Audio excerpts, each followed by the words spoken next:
কলমের এক খোঁচা ডাবল জীবন জেল। এই জন্য দেখবেন যারা যত ওয়েটফুল হয় তারা কথা বলে তত ছোট, তত সংক্ষেপ, তত অনুচ্চ আওয়াজে।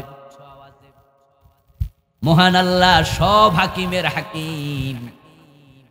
যারা হাকিম তাদের মাঝে তিনি বড় হাকিম শুধু নন, বরং তিনি বিচারকদেরও বিচারক। কিয়ামতের দিন সব বিচারক আল্লাহর কোর্টের আসামি হবে। এজন্য তিনি সাধারণভাবে কথা বলেন, সেটাই বিধান হয়। তিনি বলছেন আকিমুস সালাম, নামাজ কায়েম করো। আমরা নামাজ পড়তে বাধ্য, নামাজ পড়া আমাদের জন্য নফল না ফরজ। তিনি বলছেন ফামান শাহিদা মিনকুমুশ শাহরা ফালিয়াসুমহু, রমাদান মাসে যারা উপস্থিত থাকবে সামর্থ্যবান সে যেন রোজা রাখে।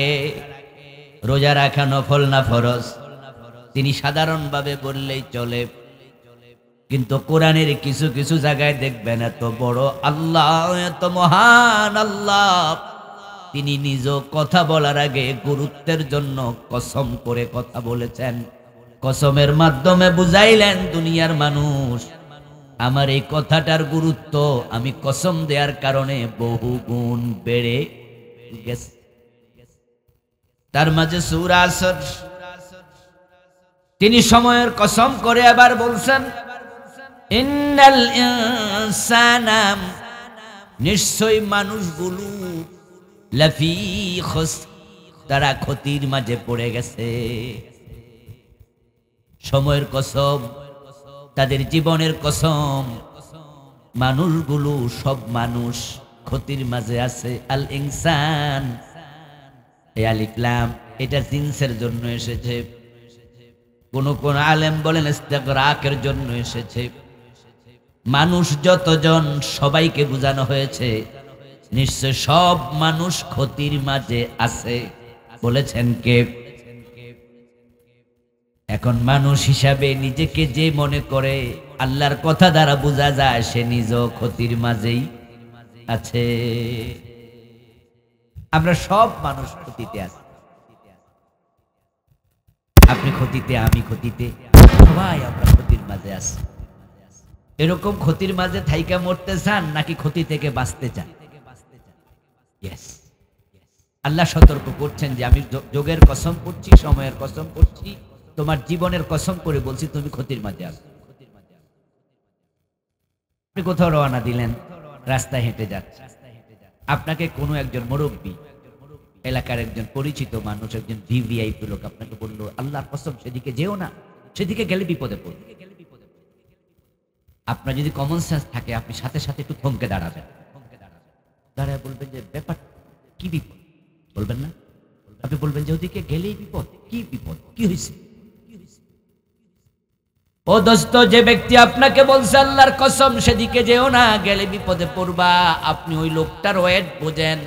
লোকটাকে চিনেন, এলাকার ভিআইপি মানুষ, মসজিদের খতিব সাহেব, এলাকার মেম্বার, এলাকার একজন বড় ইউনিভার্সিটির টিচার, একটা হাই স্কুলের হেডমাস্টার, পরিচিত মুখ।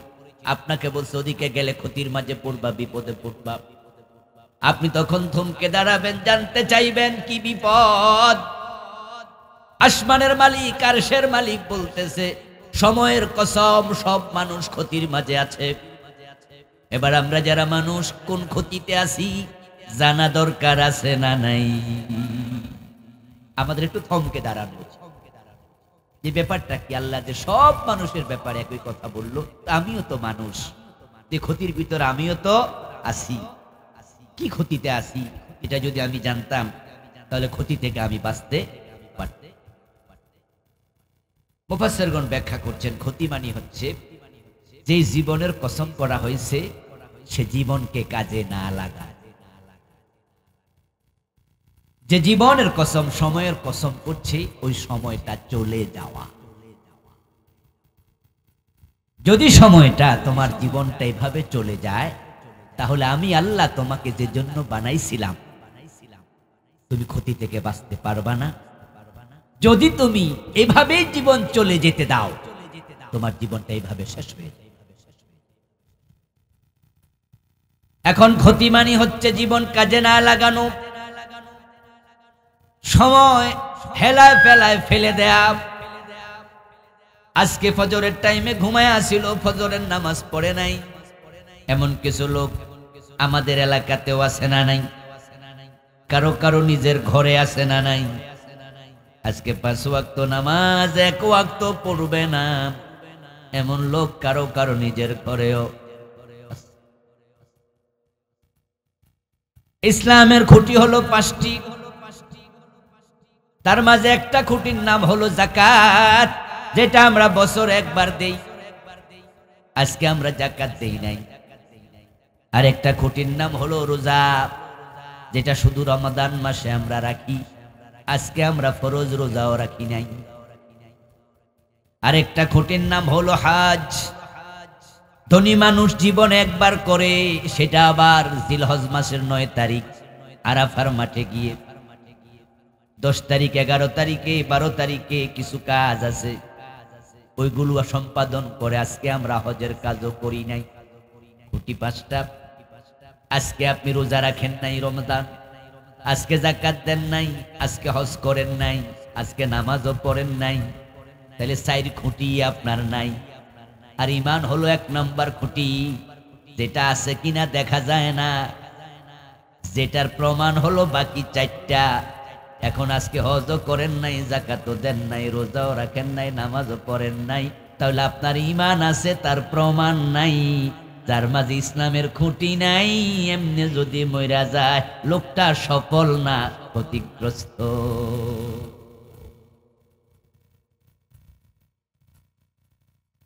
ক্ষতি মানে হচ্ছে জীবনটা হেলায় ফেলায় কাটানো। আমাদের জীবনটা আল্লাহ তাআলা যা বরাদ্দ দিলেন, প্রতিদিন সেটা যাচ্ছে, ক্ষয় হচ্ছে, ক্ষতি হচ্ছে। মানুষের জীবনের কসম, তারা ক্ষতিতে আছে। একজন প্রখ্যাত মুফাসসির তার তাফসীরে লিখলেন, তার নামটা এই মুহূর্তে আমার মনে নাই। উনি বললেন যে আমি এই সূরার তাফসীর লিখতে গিয়া এই আয়াতের মাঝে আমি থেমে গেলাম। আল্লাহ কয়, সময়ের কসম, মানুষ ক্ষতিতে আছে। কেমনে ক্ষতি আমার বুঝে আসছিল না, কি লিখবো।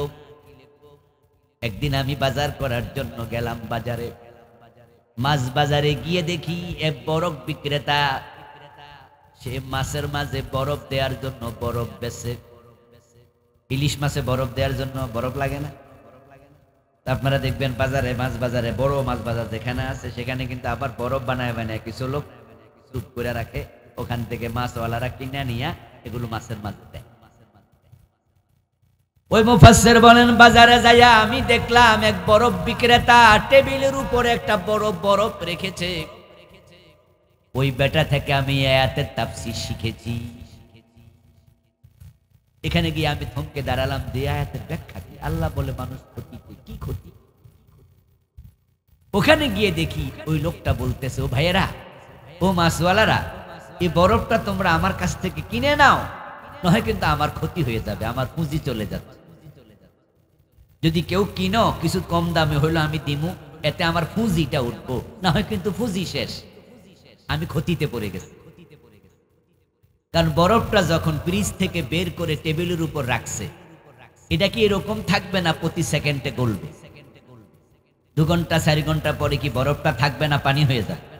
ও বেটা যে 100 টাকা দিয়ে কিনে আনছিল, 100 টাকা আছে না গেছে? যদি 80 টাকাও বেচে, তাও তো 80 টাকা হইল। আমি বরফ বিক্রেতার ওই চিৎকার শুনে বুঝলাম যে আমাদের জীবনটাও তো ঠিক তাই। আমরা যে মায়ের পেট থেকে বের হইছি, বের হওয়ার আগে আল্লাহ 80 বছর, 70 বছর, 60 বছর আমাদের লিখে দিছে। যখনই মায়ের পেট থেকে আসছি, 2 দিন বয়স, 2 দিন তো শেষ, 1 মাস বয়স, 1 মাস শেষ, 10 বছর বয়স, 10 বছর শেষ, এভাবে প্রতিদিন শেষ হচ্ছে। আমাদের জীবনটা ঠিক বরফের মতো, ঠিক কিনা? প্রতিদিন বলতেছে, প্রতিদিন শেষ। বাংলাদেশের কবি লেখছে, বাউল কবি, সবাই বলে বয়স বাড়ে, আমি বলি কমে রে। আসলে বলুন তো, আমাদের বয়স কি বাড়ে না অরিজিনালি কমে? الذي خلق الموت والحياة ليبلوكم أيكم أحسن عملا। সূরা মুলক আল্লাহ তাআলা বলেন, আল্লাহ তোমাদের হায়াত বানাইছে, তোমাদের মৃত্যুও বানাইছে। আমরা কবে মরব, কোথায় মারা যাব, কোন দিন কোন টাইমে কোন জায়গায়, আল্লাহ সবকিছু ফাইনাল করে তারপরে মায়ের পেটে আল্লাহ আমাদের রূহ পাঠাইছে। সবকিছু কনফার্ম করার আগে মায়ের পেটে রূহের জগৎ থেকে আল্লাহ রূহটাও পাঠান নাই। প্রিয় নবীজি সাল্লাল্লাহু আলাইহি ওয়াসাল্লাম বলেন, মায়ের পেটে সন্তান প্রথম 40 দিন থাকে বীর্য আকারে, দ্বিতীয় 40 দিন হয়ে যায় সেটা রক্তপিণ্ড, তৃতীয় 40 দিনে সেটা আলাকা, আলাকা থেকে হয় মুদগা, এখন মাংসপিণ্ড। প্রথমে নুতফা, তারপরে আলাকা, তারপরে মুদগা।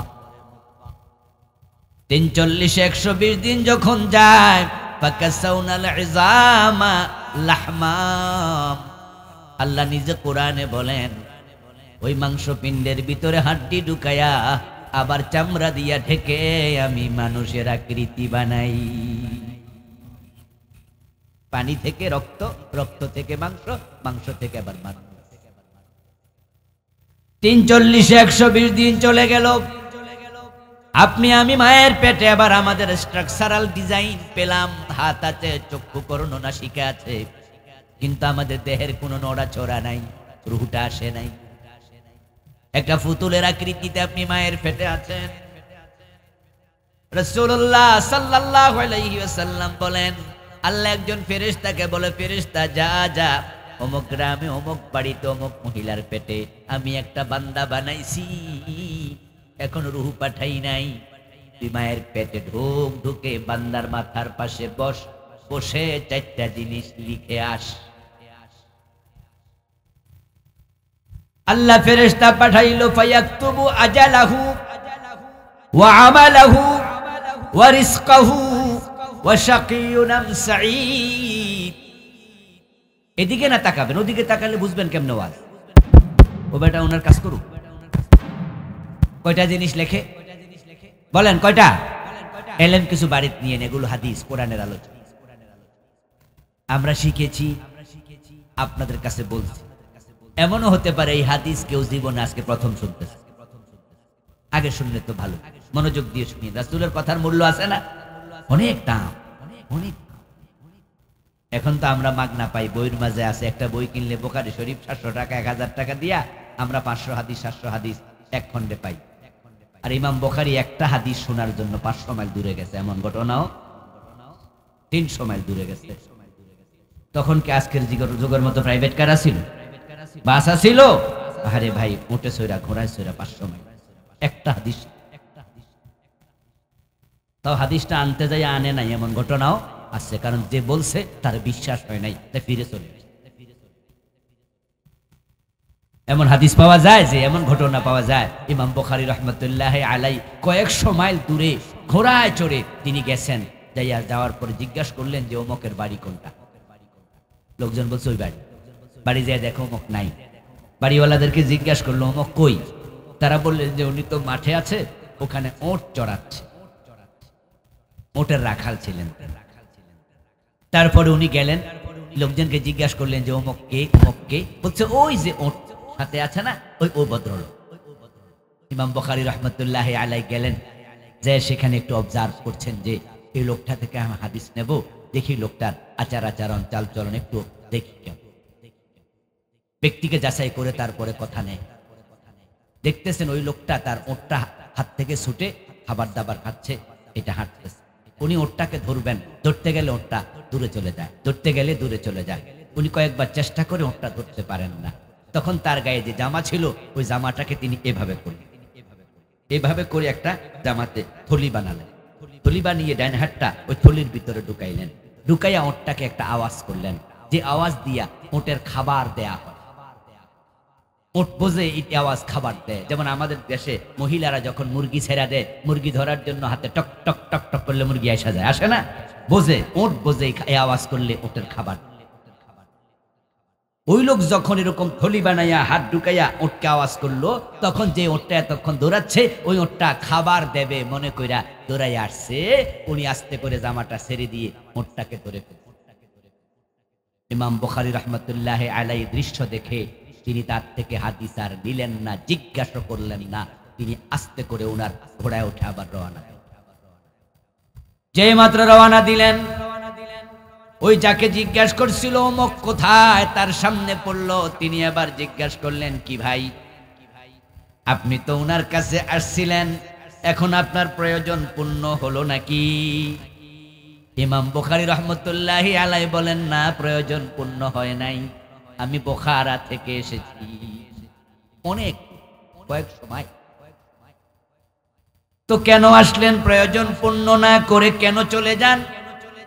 ইমাম বুখারী রাহমাতুল্লাহ আলাইহি জবাব দেয়, একটা হাদিস নাকি উনার কাছে আছে, ওই হাদিসটা নেয়ার জন্য এসেছিলাম, কিন্তু হাদিসটা নেই নাই, নেব না।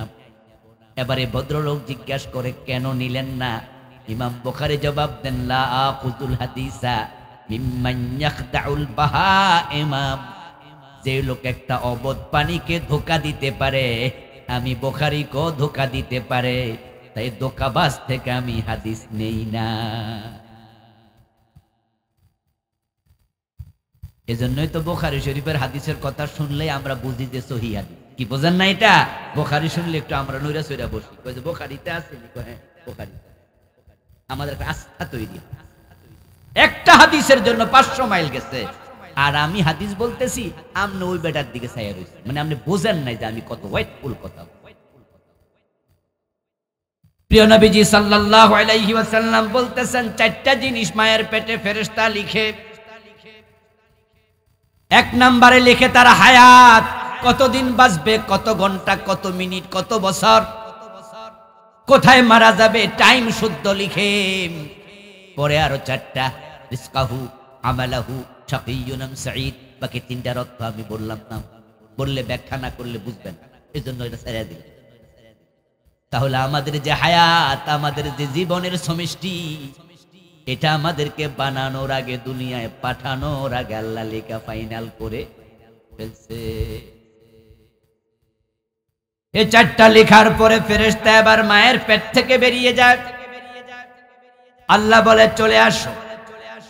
এবার রূহের জগৎ থেকে রূহ পাঠায়। তখন আপনার রূহটা আপনার দেহের সাথে এসে সংশ্লিষ্ট হলো, অ্যাটাচড হলো। আপনি মায়ের পেটে এবার নড়াচড়া করেন, তখন মা টের পায় পেটের মাঝে সন্তান নড়তেছে। এর আগে মাও টের পায় না, কারণ আপনার রূহটাই তখন ছিল না। রূহ ছিল রূহের জগতে, আলাদা রওয়াহ। তাহলে এবার বলুন তো, আমরা যে নির্দিষ্ট একটি সময় নিয়ে পৃথিবীতে আসলাম, 60 বছর, 70 বছর, 80 বছর, প্রতিদিন এটা যোগ হয় না মাইনাস হয়? প্রতিদিন কমে কিনা? ওয়াল আসর ইন্নাল ইনসানা লাফি খুসর। সময় কাজে লাগাও, সময় কাজে। প্রতিটা মানুষ ক্ষতির মাঝে আছে, সময় চলে যাচ্ছে, দ্রুতই ফুরাইয়া যায়। আল ওয়াক্তু লা ইয়ানতাজিরু লিআহাদ।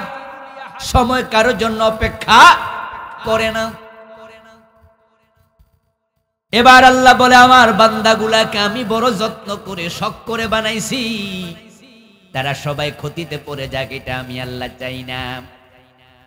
তাই 4টা কাজ তাদের সামনে আমি বিবৃত করলাম, বর্ণনা করলাম, 4 দফা কর্মসূচি ঘোষণা করলাম। এই 4টি কাজ যারা করবে, তাদেরকে আমি আল্লাহ ক্ষতি থেকে বাঁচিয়ে জান্নাত দিয়ে দেব। আর যারা এই 4টি কাজ করবে না, ওই লোকগুলো এই অবস্থায় মরে জাহান্নামে চলে যাবে। বলেন নাউজুবিল্লাহ। আমরা সবাই ক্ষতি থেকে বাঁচতে চাই, জান্নাতে যেতে চাই। ক্ষতি মানি জাহান্নাম, সফলতার নাম হলো জান্নাত। আমি আবার বলছি, এই 2টা কথা নিজের জীবনের সাথে অ্যাটাচ করে। ক্ষতি মানি জাহান্নাম। ক্ষতি মানি কি? সফলতার নাম জান্নাত। সফলতার নাম কি? হ্যাঁ, টাকা পয়সা সফলতার নাম না। বিত্ত বৈভব ক্ষমতা সফলতার নাম না। দুনিয়ার বড় চেয়ার, ইজ্জত, সম্মান সফলতার নাম না। 1000 কোটি টাকা, বিঘা বিঘা জমিন আছে, এমপি মন্ত্রীর চেয়ারটা দখলে আছে, পৃথিবীর বড় বিশ্ববিদ্যালয়ের ভিসির পোস্ট সে পেয়ে গেছে, অনেক সম্মানী মানুষ, কিন্তু নামটা জান্নাতীদের তালিকায় নাই। বেনামাজ, নামাজ পড়ে, ঘুষ খায়, হারাম খায়, খারাপ মানুষ, মানুষের ক্ষতি করে, টাকা আছে, এমপি মন্ত্রী হয়েছে, কিন্তু জান্নাতের তালিকায় নাম ঢোকে নাই। এই লোকটা কি সফল না ক্ষতিগ্রস্ত? এর দাম এক আনাও, এক পয়সা। আমরা তো কিছু টাকা পয়সা হইলে মনে করি যাক আমি বিজয়ী, আমি সফল। এমপি, মেম্বার, চেয়ারম্যান যখন নির্বাচন হয়, নির্বাচনের দিন মাগরিবের সময়, আসরের পরে ভোট গইনা যখন মাগরিবের সময় এশার আগ দিয়া অথবা এশার পরে ঘোষণা হয় অমক আজকের নির্বাচনে বিজয়ী, তখন আমরা বাবা বলি আমি পাস, আমি সফল। না, যদি আপনি এমপি হলে আর মন্ত্রী হলে সফল হতেন, তাহলে ফেরাউন তো প্রেসিডেন্ট ছিল, এই বেটা তো আপনার চেয়ে আরো বেশি সফল। আপনাদের কাছ থেকে আমি জানবো, যারা বোঝেন জবাব দেন, ফেরাউন কি একজন সফল মানুষ না ব্যর্থ মানুষ? এতে বোঝা যায় ক্ষমতার সাথে সফলতার সম্পর্ক। আপনারা যারা মাসে 1 লাখ, 2 লাখ, 5 লাখ টাকা কামান, আপনি মনে করেন যে আমার মতো সফল ব্যবসায়ী, আমার মতো সফল লোক কয়জন আছে? বলুন তো, পয়সা আপনার বেশি না কারুনের বেশি? কারুন কি এজ এ ম্যান একজন মানুষ হিসাবে সফল না ব্যর্থ? আর বেলাল, আওয়াজ দিয়ে বলেন না বেলাল। হযরত বেলাল রাদিয়াল্লাহু তাআলা আনহু কি ফেরাউনের মতো ক্ষমতা ছিল? উনি তো ছিলেন দাস, বাবাও ছিল দাস। আবু বকর সিদ্দিক যদি টাকা দিয়ে খরচ না কইরা উনারা আজাদ না করতো, তাহলে ওই জানোয়ারের গলায় রশি লাগায় টাইনা মাইরে। হযরত বেলাল রাদিয়াল্লাহু তাআলা আনহু আহলে সুফার সদস্য ছিলেন। রাসূলুল্লাহর মসজিদের বারান্দায় ঘুমাতেন, ঘর নাই, বাড়ি নাই, বিয়ে করার সামর্থ্য ওনার ছিল না, পয়সা করি নাই, ক্ষমতা নাই, ছিলেন তিনি দাসের ছেলে, দাস। ফেরাউনের মতো ক্ষমতা নাই, কারুনের মতো টাকা নাই, থাকার জন্য ঘর নাই, খাওয়ার জন্য খাবার নাই। কিন্তু বলুন তো বেলাল কেন সফল? কারণ আমরা সকলে জানি বেলাল একজন জান্নাতি মানুষ। নবী মুহাম্মদ সাল্লাল্লাহু আলাইহি ওয়াসাল্লাম মেরাজ থেকে এসে বলেছিলেন, বেলাল আমি মেরাজের রাতে জান্নাতে ঢুকেছি, আমার আগে আগে তোমার পায়ের শব্দ শুনেছি। যাদের নাম জান্নাতীদের কাতারে আছে তারা সফল, হোক সে রিকশাওয়ালা, হোক সে আপনার বাসার দারোয়ান, হোক আপনার অফিসের পিয়ন, কিন্তু সে মুত্তাকি, পরেজগার, ভালো আমল, ঈমানওয়ালা, এই লোকটা হলো সফল মানুষ। আমাদেরকে সফল হওয়া এর মানে নিজেকে জান্নাতীদের কাতারে নাম ইনক্লুড করার জন্য মরণপণ চেষ্টা করতে হবে সবসময়। হযরত আবু বকর সিদ্দিক রাদিয়াল্লাহু তাআলা আনহু ইসলাম যখন গ্রহণ করেন তখন তিনি বড় ব্যবসায়ী ছিলেন। উনার ব্যবসায় একজন পার্টনার ছিল মক্কায়, যে ছিল কাফের, ঈমান আনে নাই। একদিন আবু বকরের বাড়িতে ওই ব্যবসায়ী পার্টনার আসলেন, কাফের বন্ধুটা আসলেন, এসে বলতেছে, আবু বকর তুমি তো এখন ইদানিং দোকানেও ভালো করে বসো না, বাজারে দোকান নেও না, তুমি দেখতে পাচ্ছি ব্যবসার ব্যাপারে দারুণ অমনোযোগী। হ্যাঁ, মাঝে সাঝে বাজারে যাও, দেখেছি আমি তোমার দোকানে আগের মতো মালামাল নাই। আবু বকর সিদ্দিক বলে, ভাই ঠিকই বলছো, কারণ আমি আমার নবীর পিছনে পিছনে হাঁটি, তিনি ডাকলে আমি যাই, এখানে সেখানে যাওয়া লাগে, তাই বাজারে দোকান নিয়ে যাওয়ার সময়টা একটু কম পাই। আর তুমি যে বলছো আগের মতো দোকানে মালামাল নাই, এটাও ঠিক, কারণ আমি ইসলামের জন্য আমার নবীর কথা মতো ব্যবসায়ের অনেক পুঁজি আমি খরচ করে ফেলেছি। এই যে হযরত বেলাল রাদিয়াল্লাহু তাআলা আনহুকে আজাদ করছে, টাকা লাগে নাই, এরকম আরো কত আবু বকর টাকা। তোমার কথা ঠিক, সময় পাই না, আবার পুঁজিও কমছে, এটাও ঠিক। এবার দোস্ত কাফেরটা বলতেছে, আবু বকর মুহাম্মদের পিছনে এরকম চললে তুমি আসলে ক্ষতিগ্রস্ত হয়ে যাবে, এমন অনেক ক্ষতি হয়েছে, তুমি মুহাম্মদের সাথে আর এইভাবে চলিও না, চললে তোমার কিন্তু বাকি ক্ষতিটাও হয়ে যাবে, চরম ক্ষতিতে তুমি পড়ে যাবে। ওই কাফের দোস্ত আবু বকর সিদ্দিক রাদিয়াল্লাহু তাআলা আনহুকে বুঝায়া বাড়ি চলে গেল। আল্লাহ তাআলা এই সূরা, কোরআন মাজিদের সূরা আসর নাজিল করে ওই কাফের দোস্তের কথার প্রতিবাদ করলেন। আবু বকর ক্ষতিতে নাই, সব মানুষ ক্ষতিতে। 4টা গুণ যার আছে আমি আল্লাহ তাকে ক্ষতি থেকে বাঁচাইয়া জান্নাত দেই। আমার আবু বকরের মাঝে 4টা গুণ একসাথে পাওয়া যায়। সুবহানাল্লাহ। বরং আবু বকর ক্ষতিতে নাই, অন্য সবাই ক্ষতিতে। আর আবু বকরের যে গুণ, এই গুণ যদি তোমরা অর্জন করতে পারো, আবু বকরকে আমি আল্লাহ যেমন দুনিয়া থাকতে জান্নাত দিয়েছি, এই গুণ সম্পন্ন মানুষকে আমি আল্লাহ জান্নাতের মেহমান বানাবো। আমরা কি জান্নাতে যেতে চাই না? তাহলে 4টা গুণ আমাদের অর্জন করতে হবে, নচেত আমরা ক্ষতিতে। 1 নাম্বার, ইল্লাল্লাযীনা আমানু, ক্ষতি থেকে বাঁচবে মানুষগুলো যারা ঈমান এনেছে। দ্বিতীয়, ওয়া আমিলুস সালিহাত, ঈমানদার দাবি করে না, ঈমানদার দাবি করার সাথে সাথে তারা নেক আমলগুলো করে। ঈমানের দাবি করে অথচ জুমার নামাজও পড়ে না, এমন লোক আছে না নাই? ঈমানের দাবি করে, বলে আমি ঈমানদার, আমানতু বিল্লাহি ওয়া মালাইকাতিহি ওয়া কুতুবিহি, আল্লাহর উপর ঈমান আনছি, ফেরেশতার উপরে, রাসূলের উপরে, কিতাবের উপরে ঈমান আনছো কি? কোরআন মানো? কই জি। তো কোরআনের আইনে দেশ চালাবো আসো? কই না, আমি রাজনীতিতে সব মানি না। হুজুর মানুষ, আপনারা রাজনীতির কথা কোন কেন? এই মাত্র কয় কোরআন মানি, আর কইলাম কোরআনের আইনের কথা, হে কয় রাজনীতি। আমি কি কইছি নি রাজনীতি? আমি তো কোরআনের আইনের কথা কই।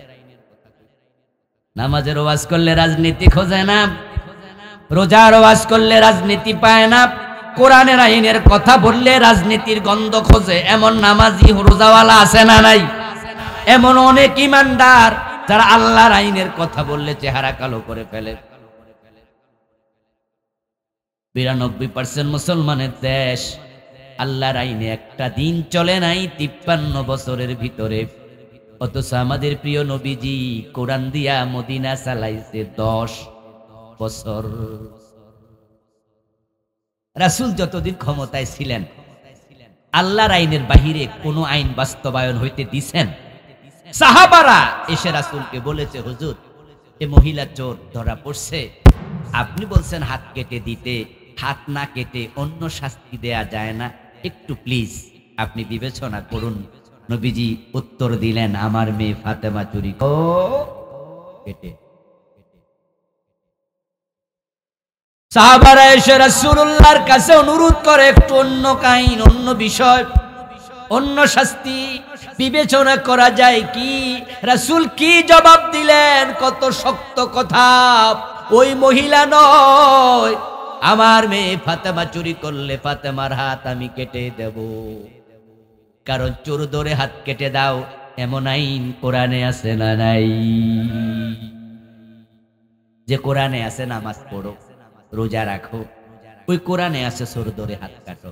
বাংলাদেশের লোকেরা আলহামদুলিল্লাহ নামাজ অনেকে আমরা পড়ি, রোজাও আমরা এখানে যারা আছি আমরা প্রায় তো রোজাওয়ালা, সবাই তো প্রায় নামাজি, কিন্তু আমরা এখানে যারা আছি চোর ধরে 53 বছরে কয়দিন হাত কাটছে? তো আল্লাহর এই আইনটা যে আপনারা মানলেন না, এবার বলুন তো চোর ধরে হাত কাটা এটা ব্যক্তির কাজ না রাষ্ট্রের কাজ? কথা বলেন না, বলেন না ভাইয়েরা? এই কাজটা ব্যক্তি করবে না আইন করবে? তাহলে ওই আইন সাজানোর ব্যাপারে আপনি কি ভূমিকা রাখেন? কি ভূমিকা রাখেন? এটার নাম কি ঈমান? ঈমান বললে কি হয়? আপনি যে বললেন আমি কোরআনের উপর ঈমান আনছি, ঈমান মানে তো হলো এ কোরআনে যা আছে তা গ্রহণ করার মানসিকতা নিয়ে বলা। আচ্ছা, চোর ধরে হাত কাটো, আপনারা আমরা যেমন পড়ছি এবং জানছি, গিরিশচন্দ্র সেন যখন অনুবাদ করছে তখন চোর ধরে হাত কাটো এটা বেডা অনুবাদ করে নাই? বেটা এটা জানতো না? তো বেডাও জানতো, মানে নাই, আমরাও জানছি, মানি নাই। গিরিশচন্দ্র সেনের নাম তো জানেনি, আমরা নরসিংদীর মানুষ, আপনাদের পাশের থানায় জেলায়। এই গিরিশচন্দ্র সেন যখন কোরআনের সম্পূর্ণ বঙ্গানুবাদ ফার্স্ট করে, উনি 1 নম্বরে। এর আগে আমিরউদ্দিন বসুনিয়া রাহেমাহুল্লাহ, আব্বাসউদ্দিন নঈমুদ্দিন, উনারা আংশিক অনুবাদ, কিন্তু পূর্ণাঙ্গ করছে হিন্দু। এই গিরিশচন্দ্র সেন যখন কোরআনের অনুবাদ করে, জেনা করলে 100 বেত দিতে হবে, সূরা নূরের এই আয়াতের অনুবাদ বেড়া করে নাই? الزانية والزاني فاجلدوا كل واحد منهما 100 جلدة। পুরুষ হোক আর নারী হোক, জানা করলে 100 বেত লাগাও। গিরিশচন্দ্র সেন অনুবাদ করছে, কিন্তু বেডা যেমন 100 বেতের আইন মানে নাই, এটা গ্রহণ করে নাই। আমরা তেলাওয়াত করলাম, পড়লাম, রমাদানে খতম দিলাম, 53 বছরে একদিনও এটা আমরা বাস্তবে মানি নাই। এটা ঈমান। ইল্লাল্লাযীনা আমানু, ঈমান মানে হলো এ কোরআনে যা আছে সব মানতে হবে, গ্রহণ করার মানসিকতা। ওয়া আমিলুস সালিহাত, এবং দ্বিতীয় আমল, দ্বিতীয় কাজ হলো, দ্বিতীয় কর্মসূচি হলো তোমরা নেক আমল করো, নেক আমল। 3 নাম্বার ওয়া তাওয়াসাউ বিল হক, তোমরা শুধু নেক আমল এবং ঈমানের চর্চা করবে না। সমাজে ডানে বামে সামনে পিছে তোমার অধীনে তোমার ভাই বোন, তোমার কর্মচারী, স্ত্রী, পরিজন যারা আছে, এই সত্যের দাওয়াত তাদের কাছে পৌঁছাইতেই হবে। সাহাবারা যদি ইসলামের দাওয়াত আমাদের পর্যন্ত না পৌঁছাতেন, সে আরব থেকে ভারতে না আসতেন। রাসূলের সাহাবীদের কবর কি হিন্দুস্তানে নাই, আফ্রিকায় নাই, মিশরে নাই? রাসূলের সাহাবাদের কবর পৃথিবীর শত শত মাইল দূরে আরব থেকে কেমনে গেল? উড়ে গেছে নাকি বাতাসে? কেন আসছে আরব থেকে ভারতে? ওই যে বাল্লিগু আন্নী ওয়ালাউ আয়া ফালিয়ুবাল্লিগিশ শাহিদুল গায়েবা। বিদায় হজের দিন নবীজি বলছেন, ও আমার সাহাবারা, যে মেসেজগুলো আমি তোমাদের কাছে নিয়ে এসেছিলাম, আলা হাল বাল্লাগতু, আলা হাল বাল্লাগতু, আমি কি মেসেজগুলো পৌঁছাতে পেরেছি? 1.25 লক্ষ সাহাবী বিদায় হজের মাঠে বলেছে, হ্যাঁ আপনি পৌঁছিয়েছেন, আপনি পৌঁছিয়েছেন। রাসূলুল্লাহ বলছে, তাহলে আমার পক্ষ থেকে দায়িত্ব তোমাদেরকে দিলাম, আজকে যারা এই মাঠে আছো তোমরা আমার কথাগুলো অন্যের কাছে পৌঁছাবে যারা আজকের মাঠে উপস্থিত নাই। ওয়াতাওয়াসাউ বিল হক, সত্যের কথা, দ্বীনের কথা, ইসলামের কথা একা একা মানলে হবে না। আপনার দায়িত্ব হচ্ছে অন্যের কাছে মেসেজ পৌঁছাতে হবে। ওয়াতাওয়াসাউ বিস সাবর, 4 নাম্বার হলো তোমরা একে অপরকে ধৈর্যের উপদেশ দাও, ধৈর্যের উপদেশ দাও। এই 4টার মাঝে আমি 4 নাম্বারটা নিয়ে একটু বেশি কথা বলবো এখন, যদিও সময় সর্বসাকুল্য আমার হাতে আধা ঘন্টাও নাই, তবে 4টার মাঝে আমি 4 নাম্বারটা একটু বেশি সময় দিয়ে বলবো। আসুন 1 নাম্বারে চলে যাই। 4টা কাজের মাঝে 1 নাম্বার ঈমান, 2 নাম্বার নেক আমল, 3 নাম্বার সত্যের প্রচার। 1 নাম্বার কি বলেন, বলেন 1 নাম্বার কি? ঈমান, 2 নাম্বার নেক আমল, 3 নাম্বার হকের প্রচার, 4 নাম্বার ধৈর্যের উপদেশ। এই 4টা কাজ যদি আপনি করেন, আত্মসমালোচনা করবেন, এই কাজগুলো করি কিনা, এগুলো আমার আছে। যদি আপনার ভিতরে এগুলো থাকে, আল্লাহ বলছে আমার এই বান্দা ক্ষতিতে নাই, তাকে ক্ষতি থেকে আমি আল্লাহ বাঁচাই। ক্ষতির নাম হলো জাহান্নাম, আর সফলতার নাম কি? জান্নাত। তাহলে আপনি ক্ষতির বিপরীতে আপনি জান্নাত পাবেন। শোনেন ভাইয়েরা, জান্নাত মাগনা মিলে না, চাইলে পাওয়া যায় না। অনেক নবীর বাবা আছে, জান্নাত পায় না। নবীর ছেলে আছে, জান্নাত পায় না। নবীর বউ আছে, 2 জন নবীর স্ত্রী। আল্লাহ বলেছে কোরআনে, ইমরাতে লূত, ইমরাতে নূহ, 2 জন নবীর বউয়ের কথা বলে আল্লাহ বলছে তারা 2 জন কাফের, 2 জনই জাহান্নামী। ইব্রাহিমের মতো বড় নবী, উনার বাবা আজর কি জান্নাতি না জাহান্নামী? নবী নূহের মতো এত বড় নবীর ছেলে কেনান, জান্নাতি না জাহান্নামী? কোরআনে এগুলো আলোচনা আল্লাহ করতে, করে আপনাকে আমাকে বুঝায় জান্নাতে তো সহজে পাওয়া। এই 4টা গুণের প্রথম গুণ ঈমান। এই ঈমানটা যত্ন নেবেন। কিভাবে নেবেন? অতি সংক্ষেপে বলি, 3টা অপরাধ ছেড়ে দেবেন, ঈমান বাঁচবে। গাছ শুধু লাগাইলে হবে না, গাছ যেন ছাগলে না খায় এজন্য চারিপাশে বেড়াও দিতে হয়, যত্ন নিতে হয়। তো 3টি কাজ করলে ঈমান চলে যায়, কুফর 1 নাম্বার, 2 নাম্বার শিরিক, 3 নাম্বার নিফাকে ইতিকাদ। এই 3টা হলো ঈমান ধ্বংসকারী। কুফর হয় 56টি কারণে। আমি নিয়ে বই লিখেছি, আমার ড্রাইভারের কাছে গাড়ি আছে, গাড়িতে বই আছে, আজকে এগুলো পড়বো না। ঠিকানা বলছি, পড়া আপনারা পড়ুন, আমি বলবো। কুফর করলে ঈমান চলে যায়, এ নিয়ে আলাদা বই লিখেছি, নামে রেখেছি ঈমান কুফর ও নিফাক। 56টি কারণ লিখেছি, ঈমান ভঙ্গের 10 কারণ, তার মাঝে একটি কুফর, বাকি আছে আরো 9।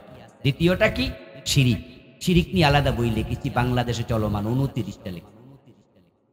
মাহফিলে আইসা হুজুররা পর্যন্ত এখন শিরিকের প্রচার করে, এমন হুজুরও কেউ ফিরে না খালি হাতে খাজা বাবার দরবারে। আল্লাহর ধন রাসূলকে দিয়া আল্লাহ গেছে গায়েব।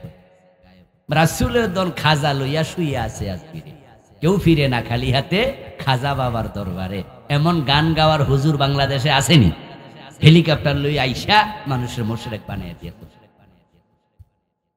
গণকের কাছে ঠাকুরের কাছে হাত দেখানোর জন্য মানুষ দৌড়াচ্ছে।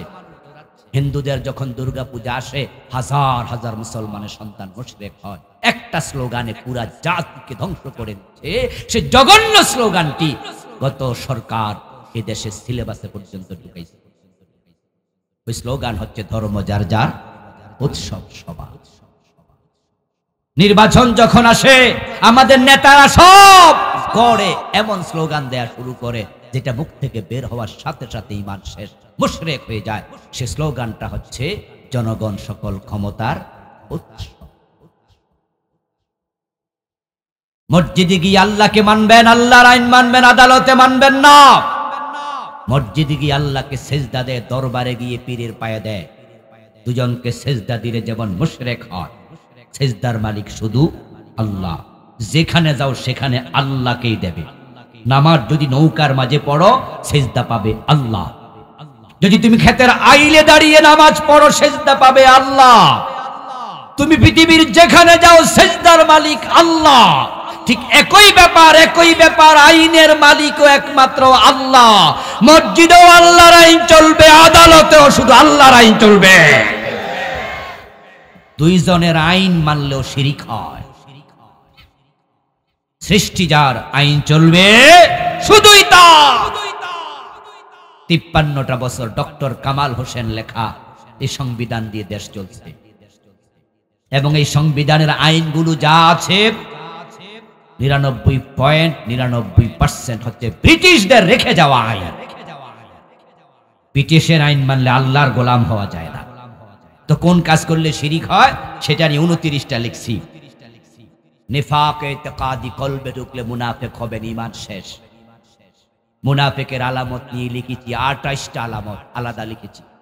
কত রাইটার লিখেছে, আব্দুল্লাহ জাহাঙ্গীর স্যার বই লিখে গেছে, ইমাম আল গাজালির লেখা শত শত বই আছে, আশরাফ আলী থানভী রাহিমাহুল্লাহর লেখা, ইমাম সৈয়দীর লেখা, কত লেখক কত লিখেছে, কিন্তু আমরা তো যত্ন নেই না ঈমানের।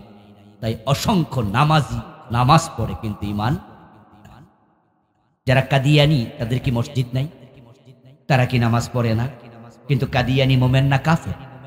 কারণ তারা কুফরি করছে। কি কুফরি করছে? মাত্র একটা, তারা নবী মুহাম্মদকে শেষ নবী মানে না। আমার বন্ধু কাদিয়ানি নবী মুহাম্মদকে শেষ নবী মানলো না, কাফের। ইবলিস শয়তান আদম আলাইহিস সালামকে সিজদা দিতে রাজি হলো না, সে কাফের। একটা কুফরি করে, একটা আইন না মেনে ইবলিস কাফের হয়ে গেল। নবী মুহাম্মদ সাল্লাল্লাহু আলাইহি ওয়াসাল্লামকে শেষ নবী মানলো না, কাদিয়ানি কাফের হয়ে গেল।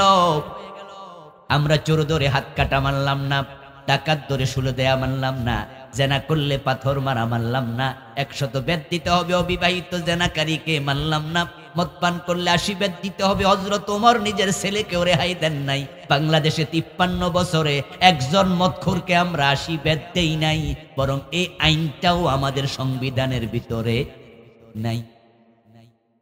তো শয়তান আল্লাহর আইন কয়টা মানে নাই? কথা বলে না ভাইয়েরা? আর আমরা মানি না কয়টা? তো শয়তানরে কাফের কোন, আপনার খবর?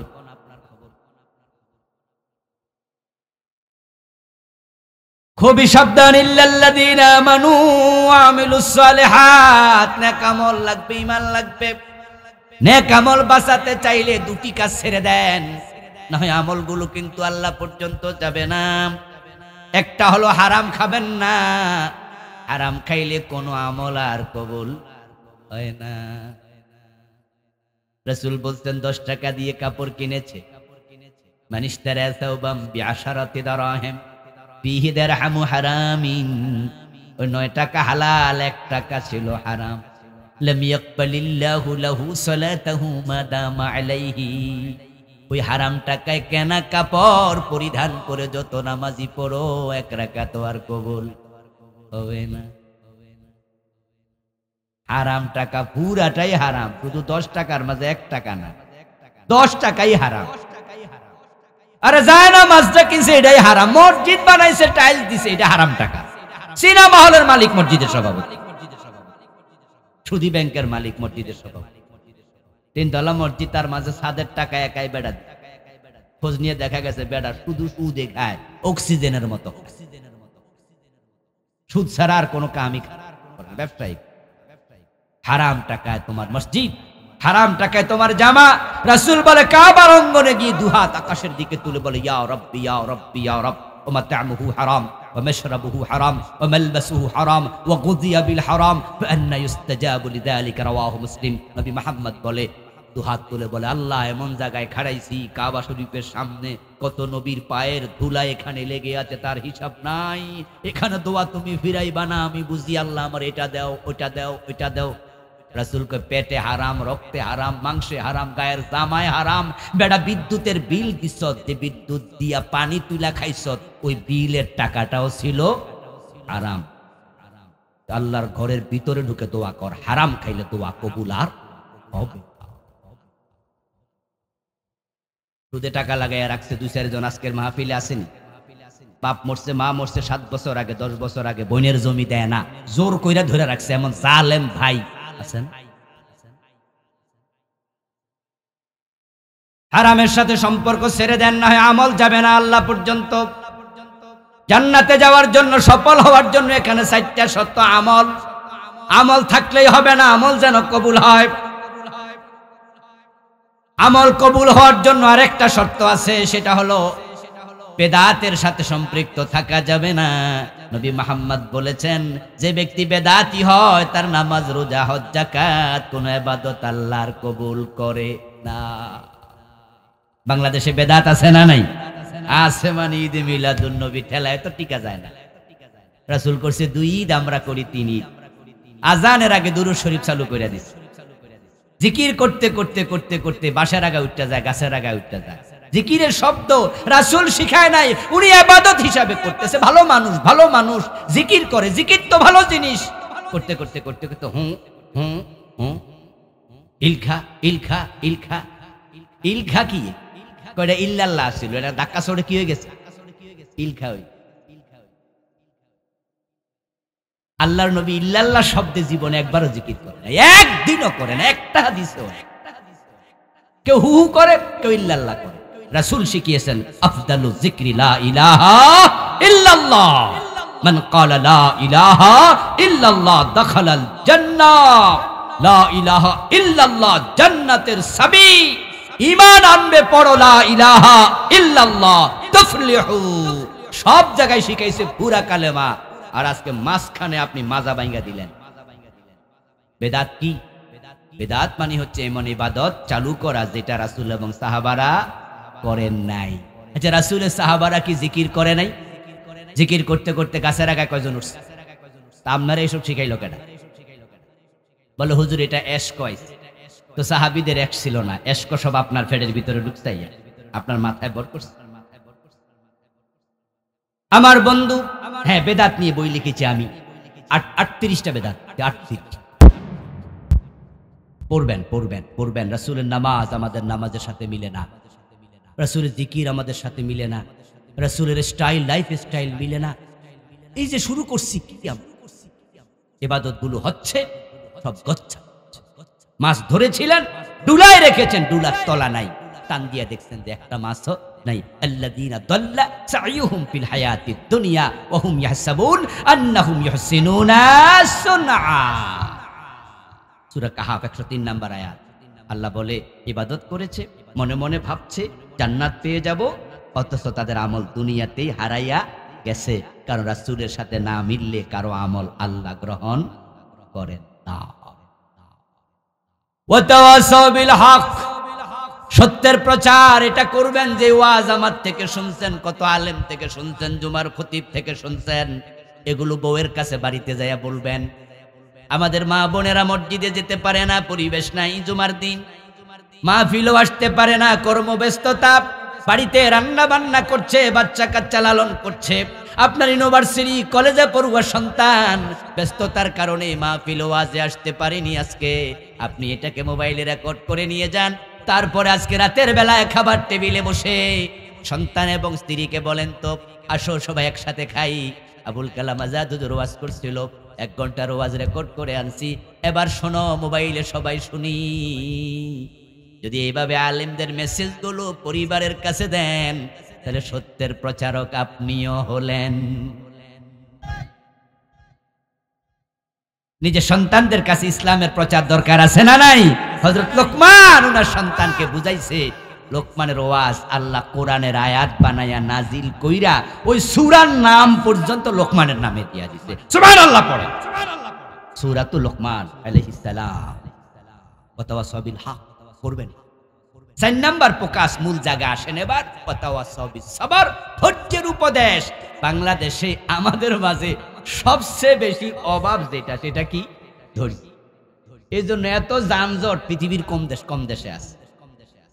যানজট আসলে রাস্তার কারণে লাগে না, যানজট লাগে অধৈর্যের কারণে। আরে ভাই রাস্তা তো কামকাজ হবেই, রাস্তা কি কামকাজ হবে না? এখানে ভেঙে গেছে, ওখানে ব্রিজ নাই, কালভার্ট নাই, রাস্তা চামড়া উঠে গেছে, সরকার কাজ করতেছে। তো কাজ যখন করে তখন উচিত ছিল সেখানে আমরা ধৈর্যের সাথে লাইনে লাইনে যাওয়া। কিন্তু আপনি গাড়ির দিকে তাকায় দেখবেন যে আমনের লাইনও দখল করছে আরেকটা।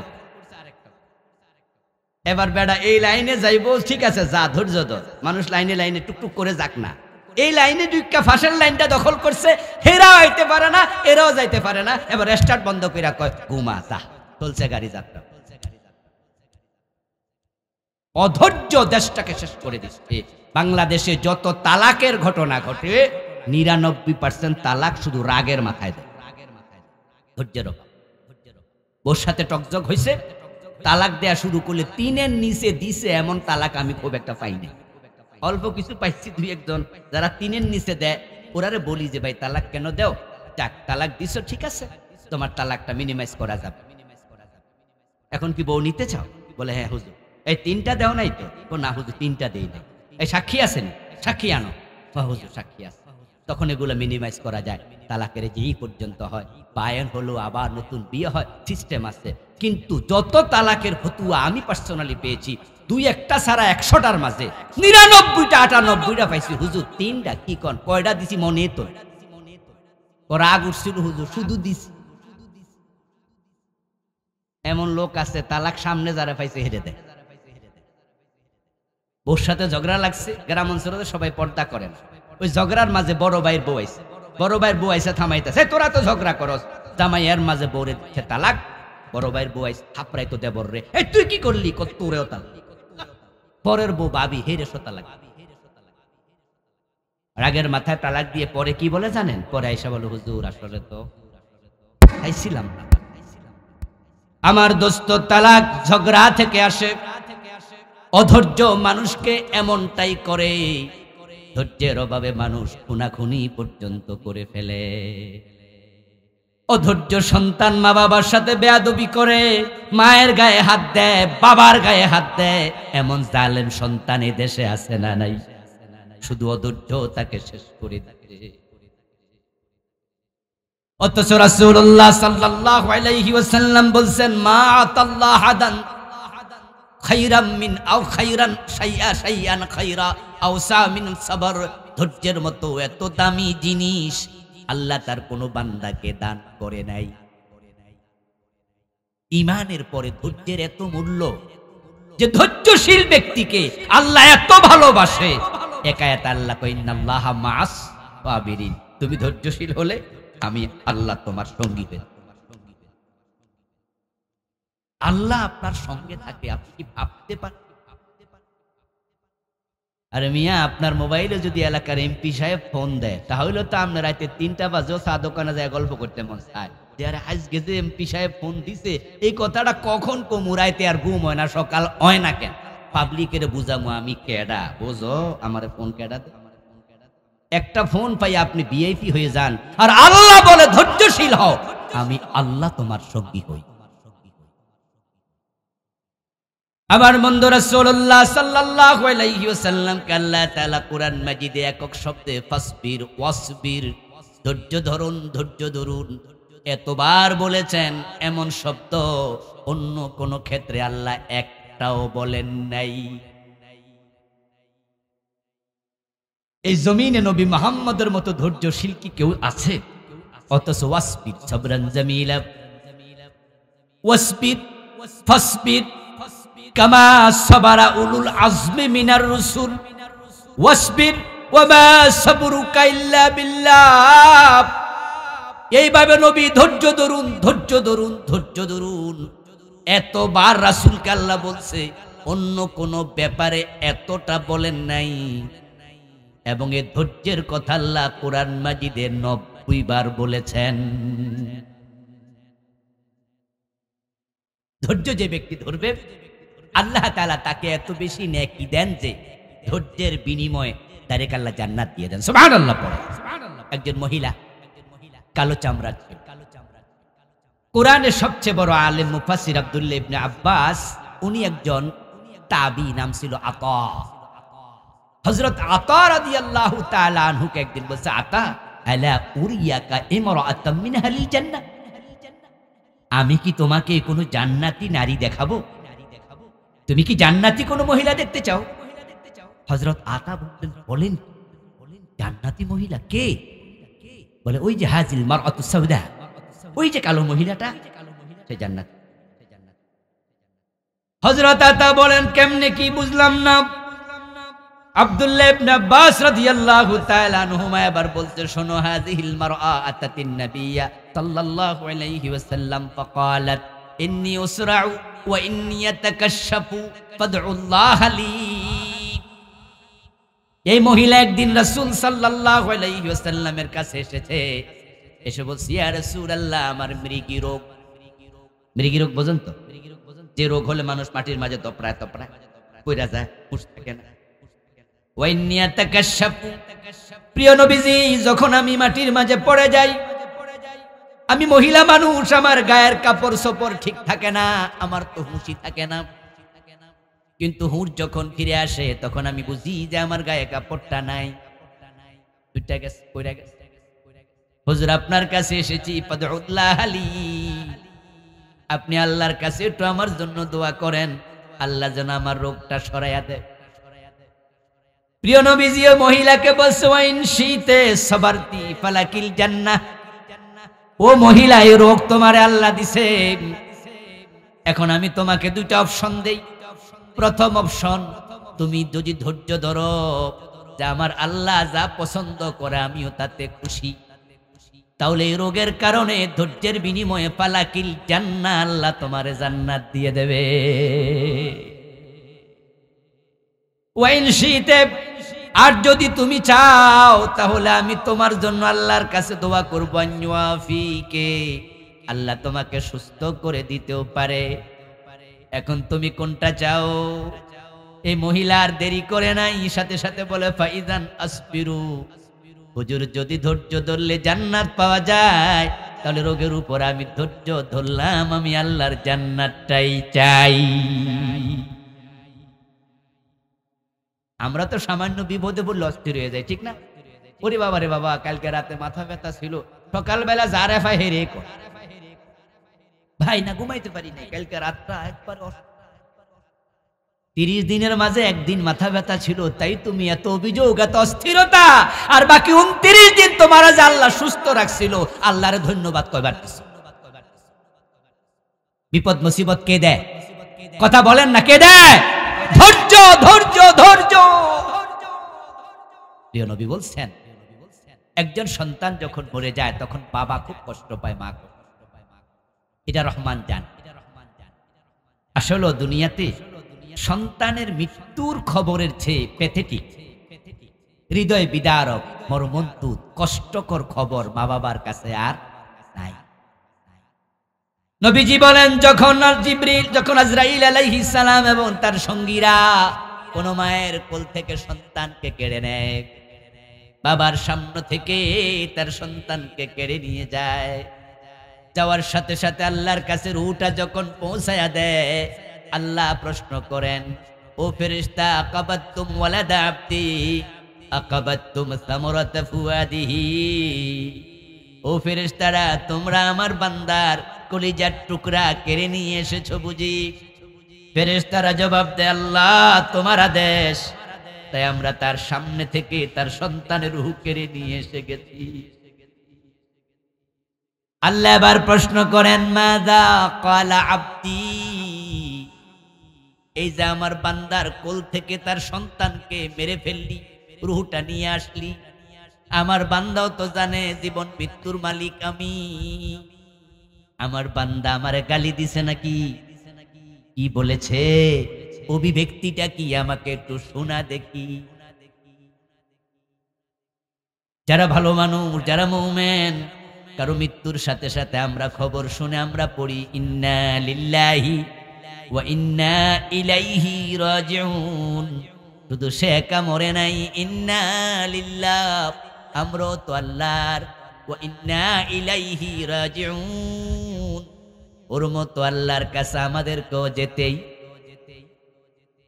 যখন মানুষ ইন্না লিল্লাহ পড়ে আল্লাহর কাছে যাওয়ার জন্য নিজের অভিব্যক্তি প্রকাশ করে, ফেরেশতা জবাব দেয়, আল্লাহ তার মা যখন দেখেছে, বাবা যখন দেখেছে সন্তান মরে গেছে, তারা ইন্না লিল্লাহ পড়েছে, তারা তোমার উপর নাখোশ হয় নাই, ধৈর্য ধরেছে। আলহামদুলিল্লাহ যদি বলতে পারে, আলহামদুলিল্লাহ বলেছে, হামেদাকা ওয়াস্তারজাআব, তোমার প্রশংসা করেছে এবং ইন্না লিল্লাহ পড়ে নিজেও তোমার কাছে আসবে এই অভিব্যক্তি প্রকাশ করেছে। আল্লাহ সাথে সাথে বলেন, ইবনু লাহু বাইতান ফিল জান্নাহ ওয়াসাম্মুহু বাইতাল হাম, আমার বান্দার উপর আমি খুশি হয়ে গেলাম, এত বড় বিপদ তাকে দিলাম, ধৈর্য ধরার কারণে জান্নাতে একটা ঘর তার জন্য বানাও এবং ঘরের সামনে বাইতুল হাম, প্রশংসার ঘর, এই সাইনবোর্ডটা ঝুলাইয়া দাও। বিপদ মুসিবত যখন আসবে ধৈর্য ধরবেন। রাসূলুল্লাহ বলছেন, মা ইউসিবুল মুসলিমা, একটু চুপ থাকলাম না, as-sabr ala ta'ah, এক নাম্বার ধৈর্য। দ্বিতীয়, সবর আলাল মুসিবা, বিপদের সময় ধৈর্য। তিন নাম্বার, সবর আনিল মাসিয়া, গুনার কাজ করার সুযোগ ছিল, গুনাহ না করার নাম ধৈর্য। সবর আনিল ইস্তিজাল, তাড়াহুড়া না করে ধীরস্থির থাকার নাম ধৈর্য। সবর আনিল গদব, রাগ উঠে গিয়েছিল, রাগ না দেখানোর নাম ধৈর্য। রাসূল বলছে, লাইসা সুরআ আল্লাযী লাইসা সুরআ আল্লাযী, হাদিস এবারটা একটু কনফিউজ হলাম, বললাম না। রাসূল বলছে, সে ব্যক্তি শক্তিশালী নয় যে ব্যক্তি মানুষকে ধরে মাটিতে শোয়াই দিল, বরং ওই ব্যক্তি সবচেয়ে শক্তিশালী। ইয়ামলিকুন নাফসা ইনদাল গদব, চরম রাগ উঠছে তখন নিজেকে কন্ট্রোল করুন। কে শক্তিশালী? মোহাম্মদ আলী ক্লে একটা ঘুষি দিছে, এক ঘুষির ওজন নাকি কয়েক মণ, পৃথিবীতে এক নাম্বার শক্তিশালী। রাসূল বলে না। ও হাদিসটা মনে হয়েছে, লাইসা শাদীদু বিসসুরআহ, সে ব্যক্তি শক্তিশালী নয় যে ব্যক্তি কাউকে ধরে শোয়াই দিল। ইন্নামা শাদীদ আল্লাযী ইয়ামলিকুন নাফসা ইনদাল গদব, তুমি ওজনে মাত্র 1.5 মণ, 2 মণ, 2.5 মণ, আরেকজন অনেক মোটা হাতির মতো শক্তিশালী। আমি নবী বলি, না না, মোটা ব্যক্তি, বলওয়ালা ব্যক্তি শক্তিশালী নয়, বরং তুমি যতই ছোট হও, তোমার মেজাজ আছে, রাগ আছে, যদি রাগের সময় নিজেকে কন্ট্রোল করতে পারো, তুমি হলে সবচেয়ে শক্তিশালী মানুষ। দুনিয়া যত অঘটন ঘটে অধিকাংশ শুধুমাত্র রাগের কারণেই ঘটে। এজন্য আমরা রাগ আসলে ধৈর্য ধরবো, ইন্নামা সাবর ইনদা সাদমাতিল উলা। সহিহ বুখারীর riwayat, রাসূলুল্লাহ বলে এই ধৈর্যটা কখন হবে? যখন রাগ আসে, যখন বিপদ আসে, তখন। মা মরে গেছে, বাপ মরে গেছে, আপনি অধৈর্য হইয়া জামা ছিঁড়ে ফেললেন, চুল টাইনা ছিঁড়ে ফেললেন, জোরে জোরে চিৎকার দিলেন, আরে হলো কি, এটার নাম অধৈর্য। আপনি 1-2 দিন কান্দার পরে এখন কি আগের মতো কান্না আসবে? এবার থামলেন, থামা বললেন যে আল্লাহ আমি ধৈর্য ধরলাম। রাসূল বলে এটার নাম ধৈর্য নয়। ধৈর্য হবে তখন বিপদ আসছিল যখন। আমার বন্ধু, এই সবরের সংজ্ঞা কি? সবর হলো লাইসা শাকওয়া বিআলামিল বালওয়া লিগাইরিল্লাহি ইল্লা ইলাল্লাহ। সবর কাকে বলে তার সংজ্ঞা, যখনই কোনো বিপদ আসলো, মুসিবত আসলো, তখন এই বিপদ এবং মুসিবত দুনিয়ার কারো কাছে না বলা, শুধু বিপদের কথা একজনকে বলবেন, তিনি হলেন আল্লাহ। যেমন হযরত আইয়ুব আলাইহিস সালাম, উনি অসুস্থ হলেন। কত বছর? 18 বছর। অসুস্থ হওয়ার এক পর্যায়ে যখন তার দেহে পোকামাকড় হলো, অনেক বেশি কষ্ট তিনি পেলেন। এক পর্যায়ে তার জিহবা আক্রান্ত হলো। কোন কোন তারিখ মুআররিখ ঐতিহাসিক বলেন যে জিহবা আক্রান্ত হওয়ার পরে তিনি ভাবলেন যে আমি এতদিন তো জিকির আজকার করছি, আল্লাহর ইবাদত চালাইছি, এর মাঝে এখন যদি জিহবা নাড়তে কষ্ট হয়, জিকির করব কেমনে? তখন তিনি এবার বলছে রাব্বি আন্নী মাসসানিয়াদ দুর ওয়া আনতা আরহামুর রাহিমিন। ও আমার আল্লাহ, আমাকে অসুস্থতা পেয়েছে, তুমি তো রহমান, এর মানে তুমি আমাকে সুস্থ। আল্লাহ তাআলা কোরআন মাজিদে আইয়ুবের আলোচনা করতে গিয়ে বলছে ওয়াজাদনাহু সাবিরা, আমি আমার আইয়ুবকে ধৈর্যশীল পেয়েছি। তাহলে আল্লাহর কাছে বলছে আল্লাহ তুমি রহমান, তুমি সুস্থ করো, আল্লাহকে সে ধৈর্যশীল। এতে বোঝা যায় মানুষ বিপদের কথা আল্লাহর কাছে বললে ধৈর্যের খেলাপ হয় না, কিন্তু পাবলিকের কাছে বলে বেড়ানোর নাম ধৈর্য না। লাইসা শাকওয়া বিআলামিল বালওয়া, প্রকাশ করা যাবে না, অভিযোগ করা যাবে না কষ্টের কথা। আপনার মানুষ বলল আপনার জ্বর 3 দিন ধরে চলছে, শরীর অসুস্থ, গত 1 সপ্তাহ আপনার দোস্ত ফোন দিয়েছে, বলল কেমন আছো, আর আপনি বলে বেড়াইলেন যে ভাই ভালো নাই, 1 সপ্তাহ অসুস্থ। আপনি ধৈর্যের খেলাপ কাজ করলেন। আর যদি আপনি জবাব দিতে পারেন আলহামদুলিল্লাহ আলা কুল্লি হাল, এটার নাম ধৈর্য। আলহামদুলিল্লাহ আলা কুল্লি হাল, বিপদে এই জবাব হবে। নরমাল হলে এটা না, নরমাল হলে আলহামদুলিল্লাহ। আপনি সুস্থ আছেন, ভালো আছেন, আপনাকে আমি বললাম কেমন আছেন, আপনি বলবেন আলহামদুলিল্লাহ, ভালো আছি, আল্লাহ শুকরিয়া। কিন্তু আপনি অসুস্থ, আপনি বিপদগ্রস্ত, তখনও আপনি বলবেন আলহামদুলিল্লাহ, সাথে যোগ হবে আলা কুল্লি হাল। বাংলা অর্থ হলো যে অবস্থায় আছি এই অবস্থায় খুশি, কারণ আমার সব অবস্থায় আমাকে রেখেছেন কে? যে আমার আল্লাহ চাইলে কি আরো খারাপ রাখতে পারতেন না? এটার নাম ধৈর্য। আপনি বলবেন আলহামদুলিল্লাহ আলা কুল্লি হাল, যে অবস্থায় আছে আল্লাহ ভালো রেখেছে, আলহামদুলিল্লাহ। বাস্তবেও তাই। আমরা একটু সমস্যায় পড়লে অভিযোগ করি। আচ্ছা আপনি তাকায় দেখেন তো, আইয়ুব নবীর মতো এরকম 18 বছর আমরা কারা অসুস্থ ছিলাম? এবং আমাদের একটা বদ অভ্যাস আছে, সেটা হচ্ছে যদি কারো একটু বিপদ দেখি আমরা এর পিছনে তথ্য তালাশ করি, বলি মন হয় বেড়া অনেক বড় অন্যায় করছে, হয়তো কারো খুব ক্ষতি করছে, অথবা কারো বদদোয়া আছে, অথবা আল্লাহর গজব করছে। আচ্ছা আইয়ুব নবীর উপরে কি আল্লাহর গজব করছে? কারো বদদোয়া ছিল? এই জন্য উল্টা পাল্টা চিন্তা মাথায় আন। আল্লাহ তাআলা মাঝে মাঝে মানুষকে এমন বড় পরীক্ষায় ফেলে, অথচ লোকটার কোনো দোষ নাই। ইন্না ইজামাল জাযা আ'জামিল বালা, যখন আপনার বড় পরীক্ষা হবে, পাশ করে ফেলেন, পুরস্কারটাও অনেক বড় হবে। এজন্য আসুন ভাইয়েরা, এই 4টা গুণ আমরা রপ্ত করি।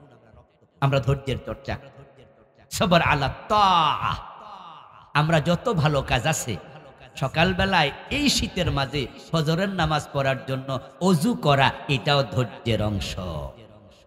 এটা হলো ভালো কাজ করার ধৈর্য। সবর আনিল মাসিয়া, পাশের টেবিল আপনার টেবিল, আপনিও ঘোষ খাইলে খাইতে পারেন ও বেটার মতো।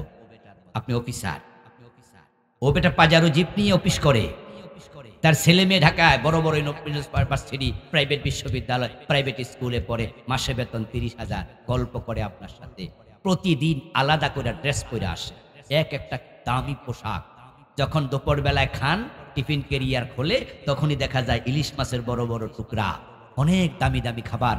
অথচ বেতন আপনার সমান, একই র্যাঙ্কে চাকরি করে, বেতন সেও পায় 60,000 50,000, আপনার বেতনও 60-50 একই। কিন্তু আপনার বাড়ি ভাড়া দিয়া, খরচাপাতি কইরা, আপনি লোকাল বাসে সইরা এসে অফিস করা লাগে। আপনার পোশাক আপনি বছরে 2 সেটের বেশি কিনতে পারেন না। আপনার সন্তানরা পাবলিক ইউনিভার্সিটিতে পড়ে, প্রাইভেট বিশ্ববিদ্যালয়ে পড়াতে সক্ষমতা নাই। আপনার টিফিন ক্যারিয়ার খুললে সবজি দেখা যায়, আপনার মনও আপনাকে বলে তুই তার মতো সুদ খা, ঘোষ খা বেটা। কিন্তু আপনি বলবেন না, আর সাবর আনিল মাসিয়া, গুনার কাছে আমি নাই, এটা অনেক বড় ধৈর্য। ও বেটার সাথে কোটি টাকা আছে, আর আপনার সাথে আল্লাহ আছে। ইন্নাল্লাহ মাআস, বলেন ইন্নাল্লাহ। ও বেটা কোটি টাকা আছে, সুন্দরী বউ আছে, পয়সাওয়ালা ছেলে আছে, বাজারও জিপ আছে, তার টিফিন ক্যারিয়ারে বড় ভালো দামি খাবার আছে, আর আপনার সাথে আরশের মালিক আল্লাহ আছে। সবর আলা তা, সবর আনিল মাস, সবর ইনদাল গাদাব, যেটা বলে ফেলেছি, রাগ আসলে কন্ট্রোল করবেন, কন্ট্রোল কন্ট্রোল কন্ট্রোল। রাগের জন্য সবচেয়ে ভালো সিস্টেম হলো কথা না বলা। রাগ এসে গেলে চুপ করে যাবে। আল্লাহ তৌফিক দাও আমাদের, বলেন আমিন। কারণ মুখ বড় খারাপ জিনিস, মুখ রাগ বাড়াইয়া দেয়। যত বউ মাইর খায় জামাইয়ের, দেখবেন যে ও বউরা সোফাওয়ালা। কারণ জামাই যখন একটু রাগ দেখায়, বউ তখন আরো সেন্ট দেখায়, তো বেড়ার রাগ কি কমে না বাড়ে? এ শুরু কিলাকিলি, দ্বিতীয় বিশ্বযুদ্ধ শুরু। এবং মায়ের নিচে থাইকাও মুখ ছালা, এমন বউ আছে না? মানে তার হুঁর যতক্ষণ আছে ততক্ষণ ঝগড়া ছালাইয়াই যাবে, আর বেটাও তো রাগ লাঠি দিয়া পিটাইয়া বেহুশ করে। যদি অবস্থাটা এমন হতো যে বউর সাথে জামাই রাগ দেখাইছে, কিছু বদ মেজাজি স্বামী আছে যারা বউয়ের গায়ে হাত তোলে, বউকে গালিগালাজ করে, আমি ওদেরকে স্বামী বলতে রাজি নই, তারা আসামি। এগুলো স্বামী হওয়ার যোগ্য না। কিন্তু সে তার স্ত্রীর সাথে খারাপ আচরণ করছে, বউ যদি উচিত তখন চুপ করে থাকা। বাংলায় প্রবাদ আছে, এক হাতে তালি বাজে না। এজন্য চুপ থাকা এ অভ্যাস করুন।